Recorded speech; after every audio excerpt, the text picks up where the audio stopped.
My sister gave me a cheap gift for years, so I bought her the one thing she's always... I'm a 27-year-old woman, and I have a younger sister who's 25.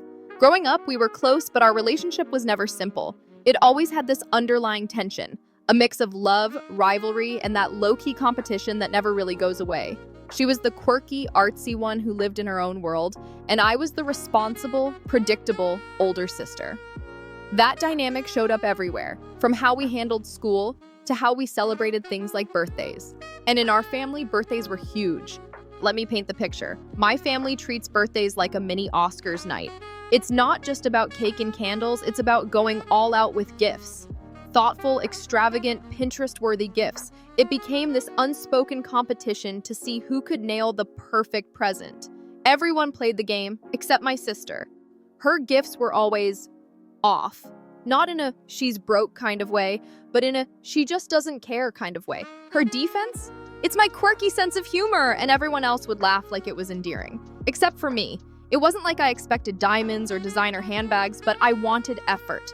I put so much thought into her gifts, like the year I saved up to buy her a custom necklace with her favorite gemstone. It cost me $200, and I was thrilled to see her reaction. She gave me a coffee mug that said, "I'd agree with you, but then we'd both be wrong." Another year, I found a limited edition art print she'd been obsessing over and made it happen. Her gift to me? A pack of mismatched socks. It wasn't about the price, it was about the thought, or lack thereof. Every year, I smiled and said thank you, but it wore me down. My parents always had excuses. That's just her style, honey. Or, she shows love differently. Sure, Mom. But here's the kicker. She was very specific about what she wanted for herself. There's this designer handbag she's obsessed with. It costs $2,000. She calls it her dream bag, her manifestation project. She's posted about it on Instagram, saved it to Pinterest boards, and told me a dozen times how she's so close to saving up for it. Spoiler, she's not. She'll splurge on random gadgets, clothes, or concert tickets, but never that bag. My family even jokes about it. Oh, that's the bag she'll never buy. This year, things were different for me. I got a massive bonus at work after months of late nights and endless stress. It was the first time I had extra cash to spend on myself, so I decided to splurge a little. I walked into a luxury store, honestly, just to browse, and there it was, her dream bag. I wasn't planning to buy it, but something clicked. I'd worked hard, and I deserved to treat myself, so I did. I walked out of the store with that bag, feeling equal parts thrilled and guilty. I told myself it wasn't about her. I didn't buy it to spite her, I bought it for me. Still, I couldn't stop imagining her reaction if she found out. Fast forward to my birthday. She showed up late, as usual, holding a poorly wrapped gift.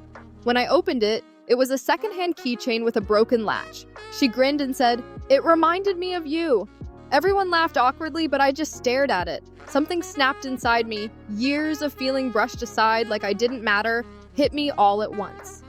The next day, I posted a picture of the bag on Instagram. Nothing dramatic, just a casual shot of me holding it with a caption about treating myself. But I tagged her. Subtle, but intentional. It didn't take long. Minutes later, I got a text. "Why do you have my dream bag?"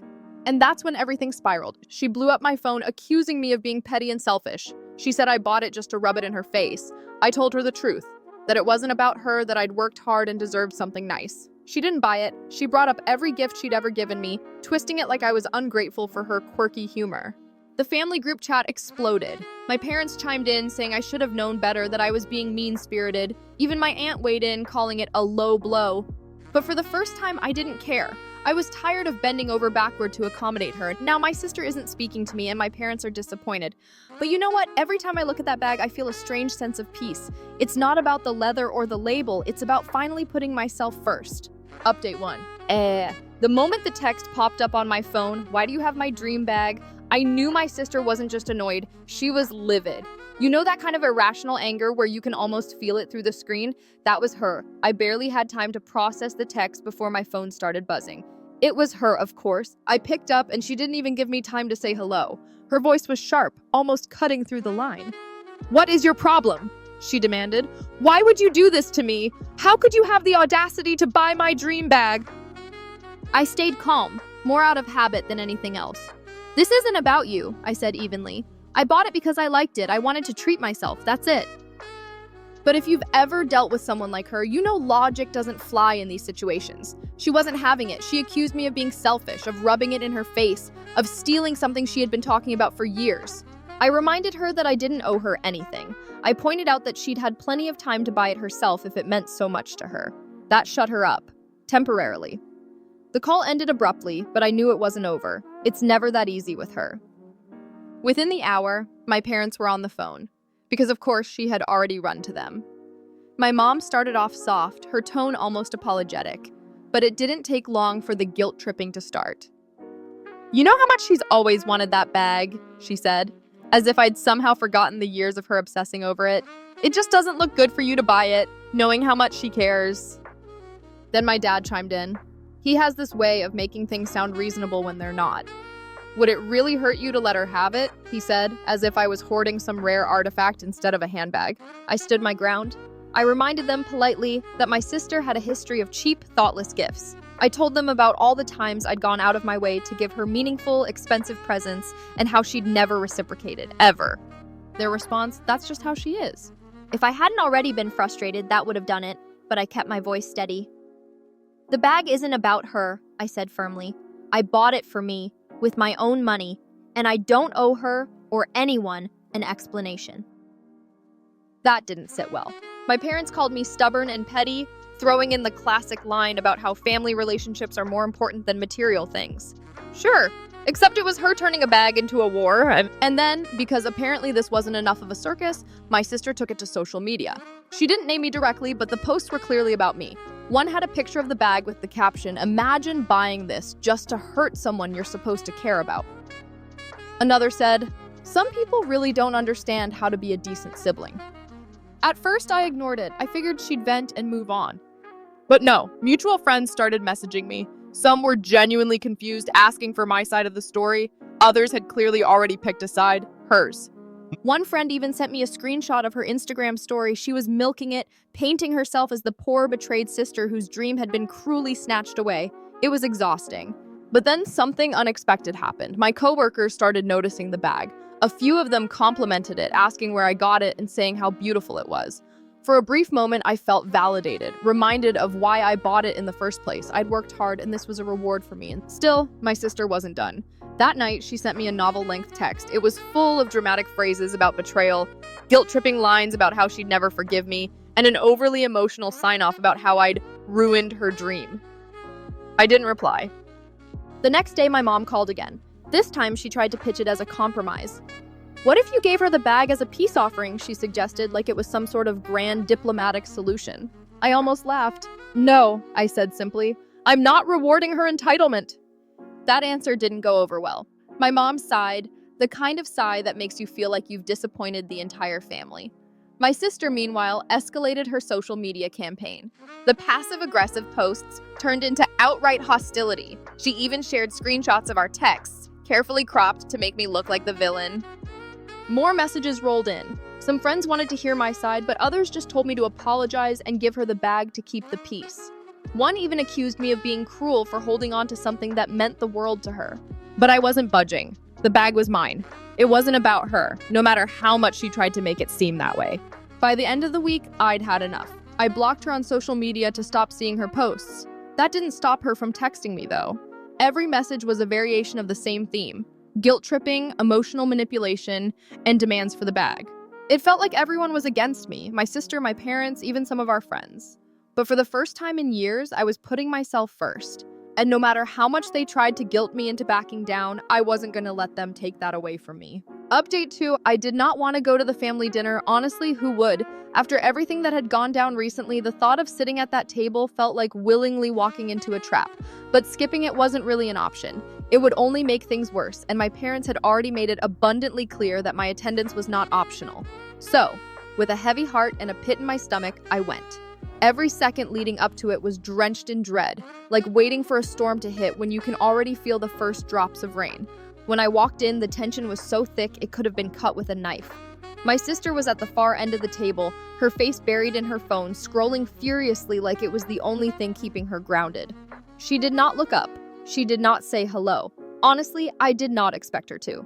My parents, on the other hand, greeted me with forced smiles. It was painfully obvious they were trying to keep things polite, but their expressions screamed discomfort. We sat down and began eating. For a brief moment, everyone put on the mask of normalcy. The conversation limped along, work updates, comments about the weather, chatter about my cousin's upcoming wedding. It was surface-level small talk, the kind you cling to when everyone knows the alternative is explosive. But of course, it did not last. It never does.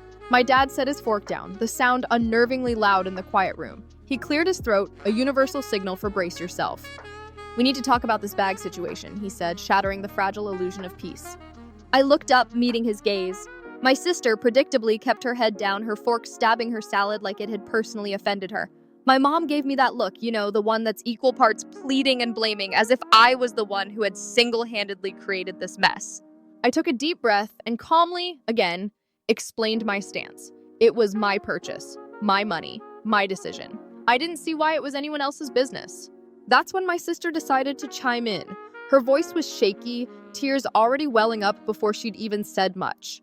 Then came the flood. She accused me of overshadowing her for years, of deliberately buying that bag just to make her feel small. She talked about how she had dreamed of owning that designer bag for years and how my purchase was like a slap in the face, flaunting my financial stability while she was still struggling. Her words were sharp, her tone raw, and she didn't hold back. She dredged up every perceived slight I had ever committed against her, stuff I didn't even remember or knew she'd held on to. It all came pouring out, tied back to this one stupid bag. When she finally stopped, I responded with as much composure as I could muster. I reminded her of the facts. She'd had plenty of time to save for the bag if it was so important to her. Instead, she'd chosen to spend her money on other things. Trendy clothes, concert tickets, fancy dinners with friends. That was her decision, not mine. I had worked hard for my money, and this bag wasn't about her at all. It was a reward for myself, and I wasn't going to apologize for that. My parents, predictably, didn't like my response. My dad called me harsh. My mom said I needed to think about how my actions affected my sister. She launched into a speech about family relationships being more important than material things. My dad nodded along, telling me to apologize and make things right. That was the moment I asked the question I'd been biting back for years. "Have you ever told her to reciprocate my thoughtful birthday gifts?" I said, my voice steady but sharp. I listed examples. The necklace, the art print, the countless times I'd gone out of my way to make her feel special, only to get dollar store trinkets and secondhand keychains in return. My mom shifted in her seat, clearly uncomfortable. "It's different," she said, her tone defensive. "She's younger and not as financially stable as you."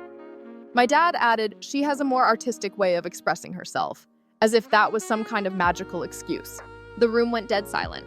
My sister stormed out, muttering something about how I was toxic and impossible to deal with. My parents didn't stop her. My mom just sighed and told me I should have handled things differently. My dad shook his head, the disappointment radiating off him. I stayed long enough to finish my meal in silence, then left as quickly as I could. But of course, the drama didn't end there. By the next morning, the rest of the family had heard about the argument. My sister wasted no time spreading her version of events, conveniently leaving out years of one-sided gift-giving and entitlement. My phone started buzzing with messages. Most were guilt trips from relatives who had clearly bought into her narrative.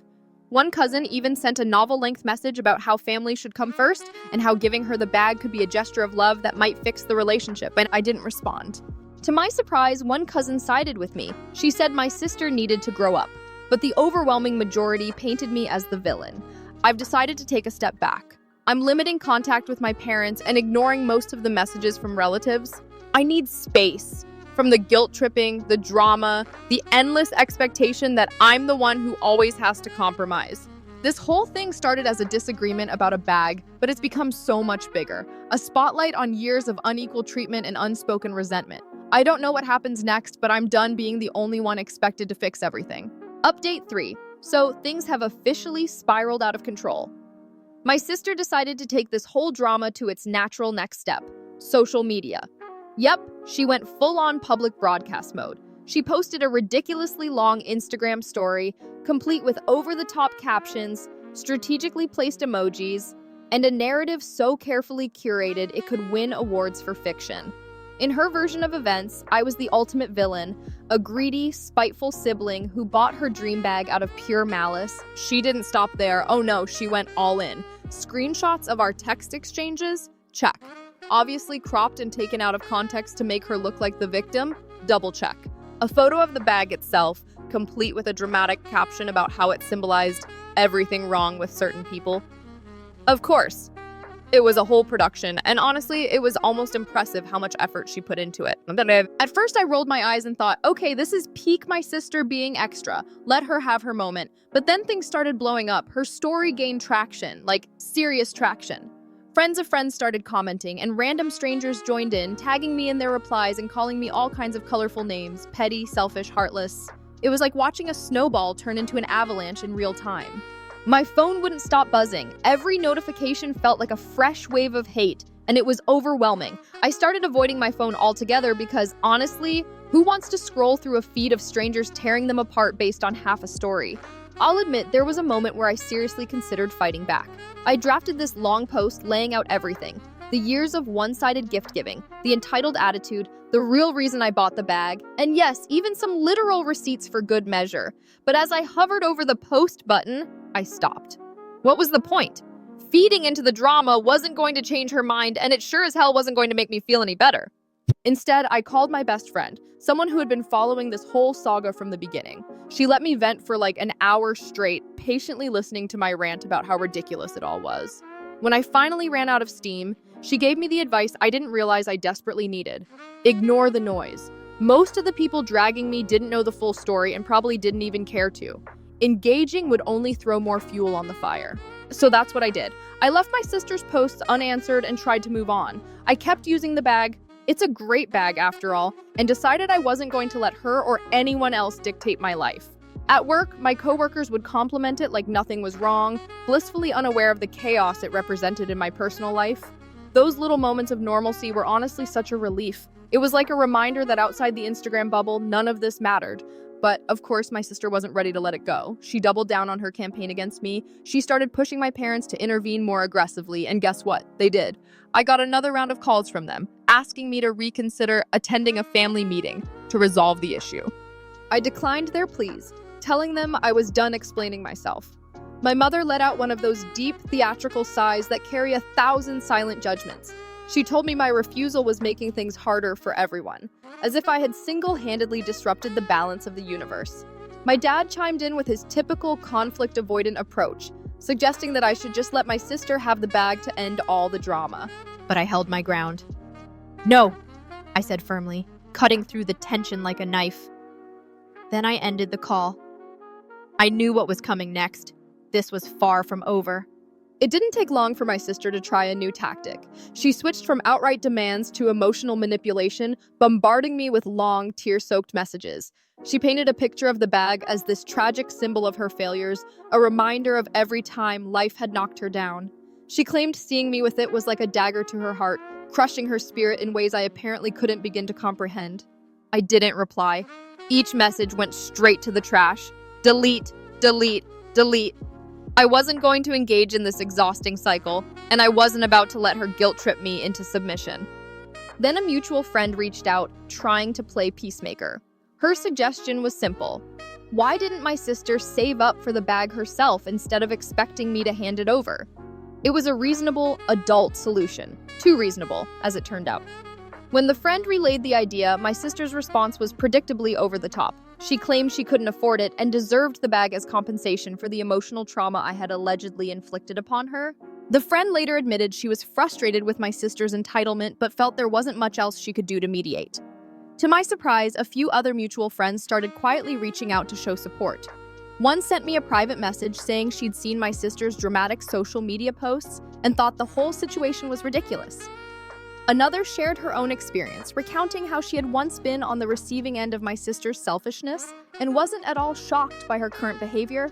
Those messages didn't erase the public backlash I was facing. My sister had clearly painted me as the villain to anyone who would listen, but they did help me feel less isolated. At least a few people could see the truth, and that validation kept me from second-guessing myself. Then came the final straw. My sister posted yet another passive-aggressive tirade about me on her social media, complete with vague accusations and thinly veiled insults. I'd had enough. I blocked her on every platform without a second thought. It felt drastic, sure, but necessary. I needed to protect my peace, even if I knew it would only escalate things further. And escalate it did. About a week later, I found out just how far she was willing to go.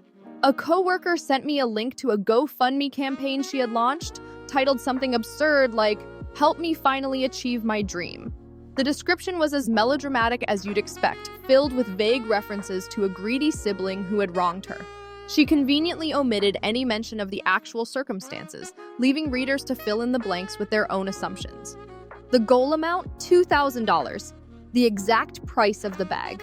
I couldn't decide if I was more amused or horrified. By the time I saw it, the campaign had only raised a few $100s, mostly from extended family and her loyal circle of friends. The comments were a mix of pity and outrage, with people offering their support and lamenting the supposed injustice she had suffered. One relative even tagged me in a comment writing, "I hope you're happy now." I briefly considered reporting the campaign for spreading misinformation, but ultimately I decided it wasn't worth the energy. Watching her stoop to crowdfunding for something she could have saved for herself felt like validation in its own twisted way. She was proving my point without me having to lift a finger. I forwarded the GoFundMe link to the mutual friend who had tried mediating. Her response was a mix of disbelief and laughter. "You've got to be kidding me," she wrote. "This is next level petty." For now, I'm staying out of it. If my sister wants to make a handbag the hill she dies on, that's her choice. I've made mine, and I'm not budging. Update 4. The GoFundMe was gaining traction, though not quite in the way my sister had probably hoped. When I checked it again, the total had crawled up to around $400. Most of the contributions were from our extended family, with supportive, cliché comments like, "Keep chasing your dreams," and "We believe in you." It was both ridiculous and exhausting to watch. The description on the page was carefully worded, but if you knew the full story, it was painfully obvious who she was talking about. She managed to paint me as some privileged, cold-hearted sibling who'd crushed her dream out of sheer spite, all without mentioning me by name. Subtle? Barely. I wasn't sure whether to laugh or scream. On one hand, it was almost funny how far she was willing to go with this nonsense. On the other hand, the blatant twisting of the narrative to gain sympathy and money was maddening, and it got even worse when one of my coworkers sent me the link. Apparently, they'd stumbled across it through some friend of a friend who recognized my sister's name. The coworker asked, "Is this for real? Is this your sister?" I didn't know what was more embarrassing, having to admit that yes, it was my sister, or the fact that she'd stooped so low as to start a public pity party disguised as a fundraiser. At one point, I thought about reporting the campaign, but then I decided it wasn't worth the trouble. Drawing more attention to it would just feed into her narrative, and honestly, I didn't have the energy. Then, out of nowhere, my sister messaged me. After all the blocking and ignoring, she somehow found a way to contact me. Her message? She asked me to promote her GoFundMe on my social media to help her reach her goal. I stared at the message for a solid minute, trying to process the sheer audacity. I didn't even bother replying. There wasn't a point. The entitlement was so off the charts that I genuinely couldn't come up with a response that wouldn't have made things worse. Of course, my refusal to engage triggered yet another wave of family drama. My parents called, acting like I'd committed some kind of heinous crime by not helping her. "It's not a big deal," they said. "She clearly cares so much about this bag. Can't you just share the link?" I shut that down immediately. I told them I was done discussing it. If they wanted to enable her, fine, but I wasn't going to be part of it. A few days later, I got a surprising message from a distant relative. They apologized for contributing to the GoFundMe and admitted they'd realized they were just feeding into my sister's behavior. Apparently, this was the moment they finally connected the dots about her pattern of playing the victim. It wasn't much, but it felt like a win. As for the GoFundMe itself, it fizzled out pretty quickly. After about 2 weeks, it stalled at just under $600. Family members stopped sharing the link, strangers lost interest, and the whole thing quietly disappeared. She deleted the campaign without any announcement or explanation. With the GoFundMe drama behind us, the dust started to settle, but the fallout was interesting. Some relatives who had been staunchly on her side began to question her behavior. A few even reached out to me to say they hadn't realized how one-sided the situation was. My parents, however, stayed firmly in her corner. They kept insisting we needed to resolve things as a family and suggested therapy. I refused. I wasn't going to sit in a room and listen to how I was the villain in this story just because I decided to set boundaries for once. Predictably, my sister doubled down. She kept spinning her tale to anyone who would listen, insisting I'd ruined her life over a handbag. According to her, the bag wasn't just an accessory. It was a symbol of everything she'd ever wanted, but couldn't have. And I had apparently destroyed her dreams out of pure malice. Most of the family stopped engaging with her at this point, but a handful of people still gave her the validation she was looking for. Surprisingly, after a while, she stopped speaking to me altogether. At first, I expected some kind of dramatic comeback, maybe an apology laced with passive-aggressive guilt tripping, but nothing came, just silence. And honestly, it was amazing. For the first time in weeks, there were no over-the-top messages, no social media jabs, no ridiculous family phone calls. It was quiet, peaceful even. Without the constant noise, I had time to reflect on everything that had happened. The whole saga had been exhausting, but it also brought some hard truths into focus. My sister's entitlement, my parents' enabling, and the unbalanced dynamics in our family. It was all out in the open now. I kept using the bag, but it wasn't just a purchase anymore. It became a symbol of something bigger, a reminder that I could prioritize myself, set boundaries, and refuse to put up with years of guilt tripping and manipulation. With my sister out of the picture, things started to settle down. My relationship with my parents was still strained, but I kept my distance and avoided any further conversations about the bag. Most of the extended family moved on, and the few who hadn't were easy to ignore. For the first time in a long time, I felt like I could breathe. My sister might have tried to turn a handbag into a symbol of her victimhood, but in the end, it became something much more important to me, a symbol of boundaries, self-respect, and finally standing my ground. Update 5. Months passed, and the drama over the bag began to fade into the background like an unpleasant memory you push to the back of your mind. My sister and I weren't speaking, which, if I'm being honest, was a relief. The silence wasn't just peaceful, it was freeing. I had no intention of reaching out to her, and I assumed she'd moved on to obsessing over something else, as she always did. That's why her sudden text caught me off guard. Out of nowhere, she sent this long-winded message, dripping with her usual brand of self-centered dramatics. She claimed she was ready to forgive me and mend things between us. Forgive me? For what exactly? The whole situation still felt absurd. She went on and on about how much pain I had caused her, how she'd been heartbroken over our falling out, and how she was willing to put it all behind us, for my sake, of course. The irony was not lost on me, and I read the message twice, not because I was considering responding, but because I needed to fully absorb the audacity. Then I let it sit there, unanswered, like a ghost of past manipulation attempts. I didn't block her, though. Part of me wanted her to know that I'd seen it and chosen not to engage. It was my way of saying, you don't control me anymore. Through mutual friends and family, I started hearing bits and pieces about her latest antics. Apparently, she'd finally decided to save up for the bag herself. The realization must have hit her that no amount of guilt-tripping, whining, or social media theatrics would make me hand it over. Honestly, it was about time. For years, she'd leaned on others to get what she wanted, manipulating situations until they bent to her will. Seeing her put in the effort for once felt almost surreal. Then came the Instagram post. There she was, holding a cheap knockoff version of the bag, striking a pose like she'd just stepped out of a luxury boutique. She didn't tag the brand or acknowledge it was fake, but anyone with even a little fashion knowledge could tell. It was almost comical, really. I didn't comment or react, there was no point. Even in her attempt to prove she didn't care, she was still clinging to appearances. Meanwhile, the rest of the family started to soften. Relatives who had initially taken her side began reaching out to me. Their calls and messages were carefully worded, not exactly apologizing, but hinting that they'd realized the whole feud was unnecessary. At family gatherings, the topic of the bag stopped coming up altogether, a welcome change. My parents, however, were a different story. One evening my mom called me. Her tone was softer than usual, almost hesitant. She admitted they might have mishandled things, saying they'd been too focused on keeping the peace and hadn't realized how much they were enabling my sister's behavior. For a second, I thought she was finally taking accountability. Then she pivoted. Maybe you could consider apologizing, just to move forward, she suggested. I took a deep breath before responding.